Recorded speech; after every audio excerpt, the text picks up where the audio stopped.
और मैं आपको बता दूं, मैं यहाँ पे एक जर्नलिस्ट के तौर पे नहीं आया हूँ, मैं एक इंसानियत के तौर पे आया हूँ।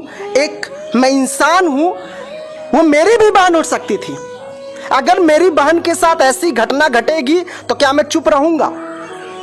मेरा सिर्फ उद्देश्य यह नहीं है कि I am a media person, I am a journalist, due to this reason I am come to here. मैं इस वजह से नहीं आया हूँ।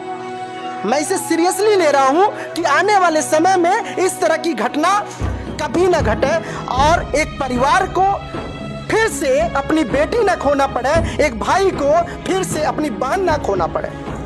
तो मैं धीरे धीरे बढ़ रहा हूँ और यहाँ पे सभी लोग परिवार के सदस्य हैं, पूर्व जिला पंचायत सदस्य हैं और भी इस क्षेत्र में रहने वाले जिम्मेदार पर्सन हैं। इसी क्रम में मैं दुख प्रकट करते हुए सबसे पहले माता जी को, तो इसी क्रम में मैं जुड़ रहा हूँ उस माँ से जिस माँ ने अपनी जवान बेटी खोई है। माता जी, बहुत दुख की बात है, इतनी दर्दनाक घटना घटी है। सबसे पहले तो मैं ये कहना चाहूँगा मुजरीवन पनियरा की जनता की तरफ से, इस दुख की घड़ी में हम सभी आपके साथ हैं। और मैं आपसे ये बात करना चाहता हूँ कि क्या हुआ था उस दिन, आखिर क्या हुआ था उस दिन? कुछ नहीं हुआ था।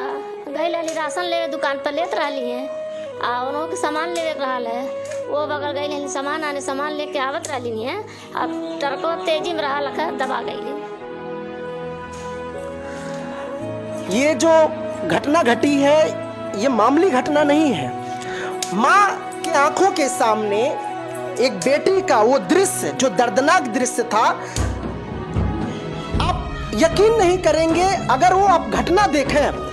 ऐसी घटना जिस बॉडी से चिथरे चिथरे निकल के पार्ट बाहर आ जाए, अगर उस माँ को ऐसा दृश्य क्या बीतेगी उस माँ के ऊपर। जब मैं इस माँ से प्रश्न किया कि क्या हुआ उस घटना के दिन, उस दिन आंखों में आंसू आने लगा। ये वो माँ होती है जिसकी बेटी खोती है। मैं नहीं चाह रहा हूं कि इस तरह की घटना दोबारा घटे, इसलिए इस मुद्दे को मैं सीरियसली लेके पूरी ध्यान दूंगा इस पे।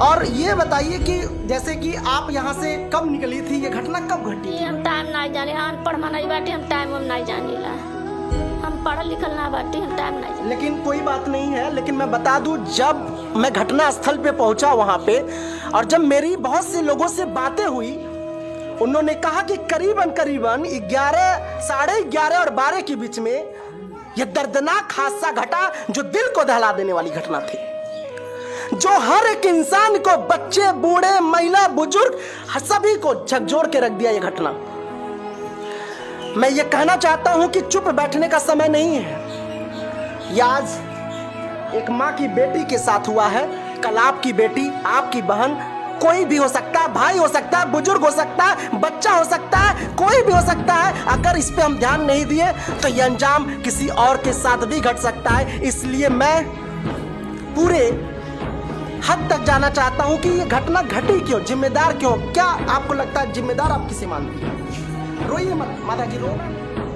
माँ के आंखों से आप देख रहे हैं निरंतर आंसुओं की धारा बहती जा रही है, रुकने का नाम ही नहीं ले रही है।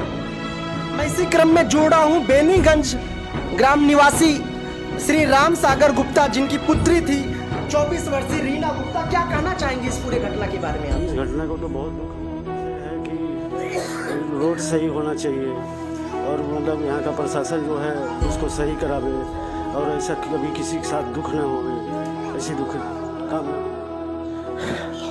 24 वर्षीय जिनका नाम रीना गुप्ता था, जो यह हादसा हुआ, जिस परिवार के साथ में बात कर रहा था, पिताजी का कहना यह है कि आज हमारी बेटी खोई है, उसका जिम्मेदार कहीं ना कहीं मैं रोड को मानता हूं, प्रशासन को मानता हूं। अगर यह रोड सही होता तो आज मुझे नहीं लगता है कि मेरी बेटी खोई होती। रोड चौड़ा नहीं है, रोड पतला पतला रोड है, कहां चले हम? लेकिन और मैंने बात किया, माँ से बात किया, पिताजी से बात किया, अब मैं बात करने वाला हूं बहन के भाई से।